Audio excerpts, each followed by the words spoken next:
tourism. So, California's going to go for a big ride next year. Wow. Are you guys have any kind of marijuana legislation in Georgia?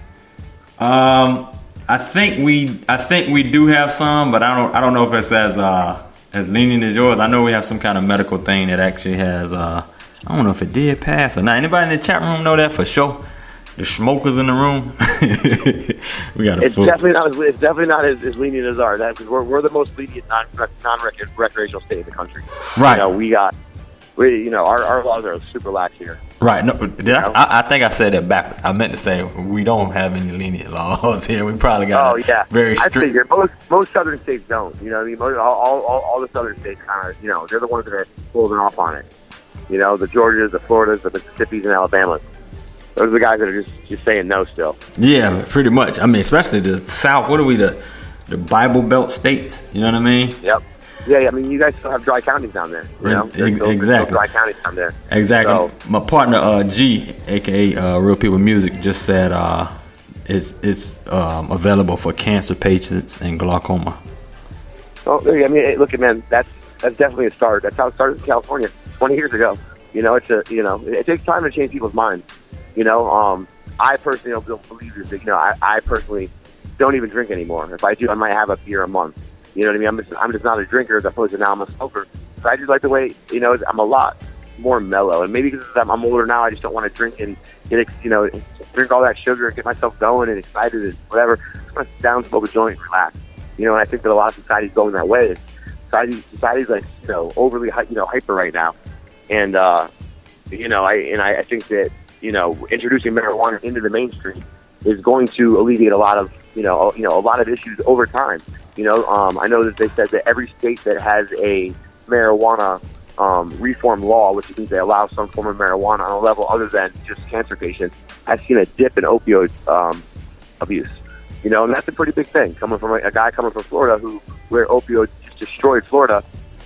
That there's a possibility that through marijuana those numbers can drop because it's giving people an alternative solution to helping cope with their addiction. And that's kind of like another interesting thing about the industry is that we're working with something that yes, look, I'm in it to make money. You know what I mean? Like money buys me time, and that's I want all the time in the world. But at the end of the day, I'm also being able to promote a product that I truly believe in. I feel that can be a safer alternative to what's out there on the recreational, substance market, so to speak. And that's the fun part about it now too is again, this is the first time in history, when alcohol went on prohibition, it had already been legal, then it went illegal, and then it went legal again. But so there was already a framework of what alcohol was. With this, there's never been a framework before. So, like for instance, in California, our lawmakers are trying to figure out how to make the last 20 years legal. And it's just a really interesting, social battle to be in and to watch the growth and and then also the branding of it. Like I said, right now we have a few different brands, and you're in an emerging market where we have to become more and more creative because we have major restrictions on how we can market. And for a guy like me who likes to think my way out of the box, that's great for me because it's like you give me all these stipulations of what I can't do, and I have to find a way of what I can do and be successful. And that's where this industry will kind of shake off over the next few years. Is who's able to kind of navigate through all these loopholes they're putting you through to be able to come out on top at the end. And I'm just trying to get my little piece of the pie. That's right. But somebody asked in the chat room, what does medical marijuana got to do with glaucoma? And I believe is it the pain? Is it easing the pain? What is it? So it relieves pressure on the sinuses. Okay. Certain types, not all medical marijuana. So that's one of the other things. Not all marijuana is really considered medical. All marijuana has some medical effects to it, but not all marijuana is medical. The main difference is most medical marijuana has a higher content of CBD in it, which is I can't ever say this word, cannabinoid. And cannabinoids are what affect the human body in a positive way. Certain CBDs, I'm going to shorten it, relieve pressure on the sinuses of people who have glaucoma, and that's why it's good for those people. And I don't know which one it is, but that is definitely a very true statement. And they also just came out, and I believe the Cancer Institute just came out and said that it does the U.S. Cancer Institute just came out and said that it does retreat cases of cancer in certain cases. That was the first time they've actually acknowledged that fact as well. But now having said that, I'm not, just going to smoke a joint every day is not going to mean you're going to not get cancer. Your glaucoma's going to go away. But, that's kind of more on the medical side. Right. So I also have a question, and what is because so many different variations. I know here in the hood, the hood area, they have their nicknames for the different variations of weed. I don't know, chocolate Thai Kush, whatever. What is the the strains that you actually provide or that you actually grow there? We only grow one strain, which is OG Kush. That's the only strain that we personally grow. It's the hardest strain to grow. You get the least amount of it when you grow it, but it is the most powerful strain you can grow, and it's what everybody truly wants. Even over there on your side in Atlanta, that's all they want is OG Kush. OG Kush. OG Kush is king. That is just and that's our belief. There's other strains out there, sour diesels, which are popular in places like New York. Gorilla Glues are popular in Colorado, but around the country, OG Kush is king. And that's all we grow. We grow all OGs because for us, we're based on products. So we have to make sure that every single time you try our product, it is exactly what we say. So we need to have the most potent strain we can in there every time to guarantee you're going to get the effect that we're telling you you're going to get. We can't risk it. And with other strains, you can build a tolerance that's a little bit easier than OG Kush. OG Kush is a harder strain to build up a tolerance for. So that's kind of, we just went with it. We went to the top. What's the best out there? OG, that's what we're going for. And it took us a while to get here. It took us a while to be able to learn how to grow it and grow it right and grow it, and do it, and do it clean and make sure there's no bugs. There's a lot into the growing side of things. There's a lot of science, a lot of farming, a lot of playing with dirt inside of it. You know what I mean? You get dirty a lot of days. But in the end, when you do it right, it's a beautiful process. But yeah, OG Kush is king. I'd probably say sour diesel's number 2. That's debatable too. So I'd say OG Kush, sour diesel, and then the rest all the way down. They just change constantly. 3, 4, 5, and 6 is always something different, depending on who you ask. So it's just basically that one product. Let me ask you this: the what is the preferred? I guess it's all by choice, but say okay, I go get your OG Kush from your spot. The preferred way, I know y'all say, okay, here's a Kush. We recommend you smoke it this way. You know what I mean? Or do you have an input on that? Like, okay, that to me, I'm going to give you a biased answer because our number one product are pre-roll joints. Okay. So I'm going to tell you that our Black Mamba pre-roll joints are the best way to smoke the product because it is the it's the one hitter quitter. We have one product again. It's called the Black Mamba joints, and they're 1 gram OG Kush joints, and we paint them with a concentrated THC oil and then roll them in THC keef. Oh my God! I just saw that on Instagram. That's the colorful joints that you got. What's that? That's the colorful, the little colorful packaging. That's the. Yep. Oh wow, that is crazy. They come in. They come in little plastic tubes. That way you can carry it with you. It's really that's why it becomes so popular. It's a very strong joint. It can get up to 10 people high. And you're able. It's portable. You put it in your pocket. It does. When it's in a container, it doesn't smell. You're able to bring it to a concert, an event, out to beach, picnic, wherever. Just driving in the car, bust it out whatever you want, smoke it down. If you don't finish it, you just put it back in the tube and seal it back up, and it puts itself out. You can save it, save it for next time. And again, all the smell is all contained. Whoa, the tube keeps the smell in, even as strong as that is. Wow. Yep. I mean, look, it's not going to be airtight. You know what I mean? It's not, but it's going to keep the smell to where if you have it, if you put it back in the tube and have it in your pocket, no one's going to smell it. Which is really all which is really all you need, because not all of us. I've got kids.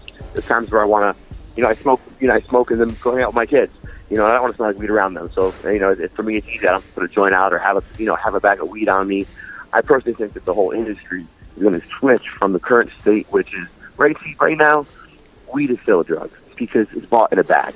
You get it in a little plastic bag. Anything comes in a little plastic bag is a drug. Period. That's that's the social mindset. That's why we started packaging ours the way we were, so you don't want to consume as a drug, but more as a social tool, more like a beer can is, more like a bottle of vodka is, and that's kind of why we're packaging it that way and providing those little extra things like being able to contain smell. Because ultimately, Kysii, I'm not sure whether you smoke or not, but if whether you do or you don't, if it becomes legal in your state and you have the option to smoke, we want more than likely you would choose something that's already ready to go over something that you have to deal with and screw with.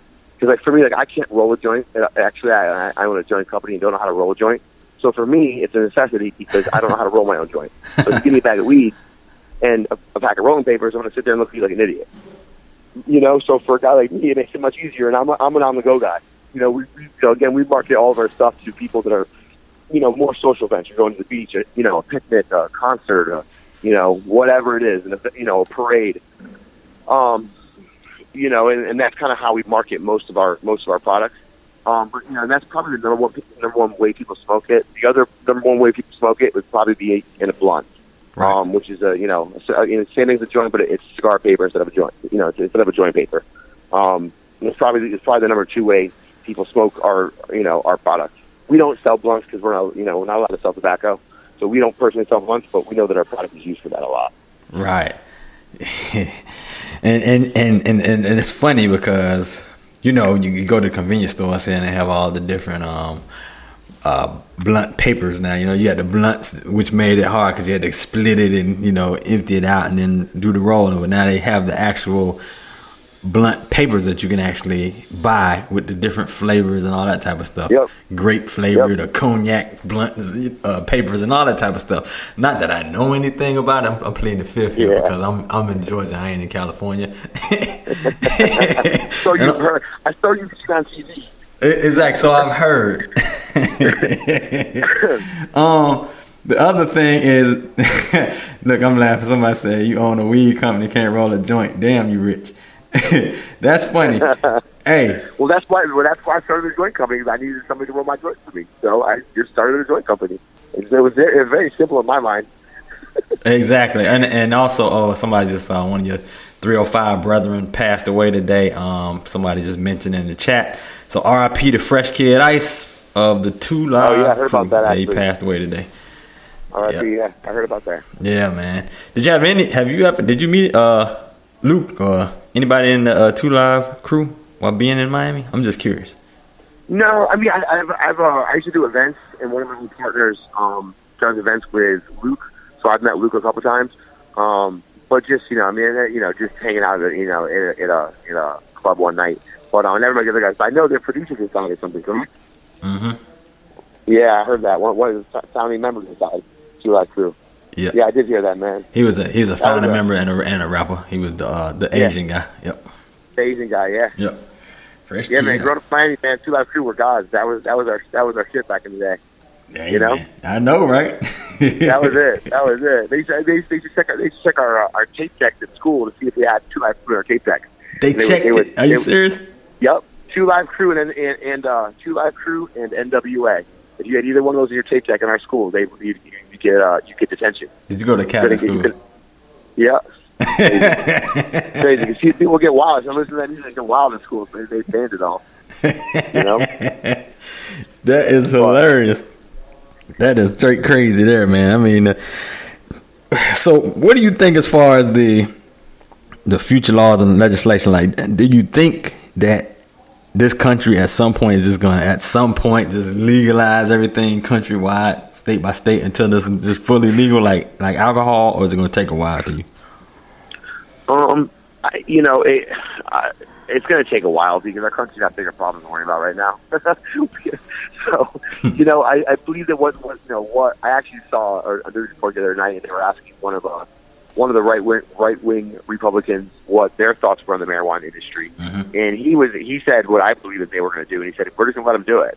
We're going to let them do it. And whatever the states want to do is what the federal government will let them do. They're not going to step in and change anything for a while.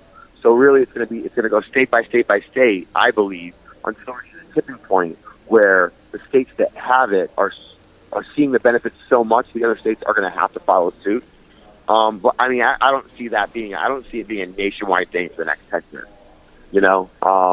I don't think, like, they'll remove it federally. And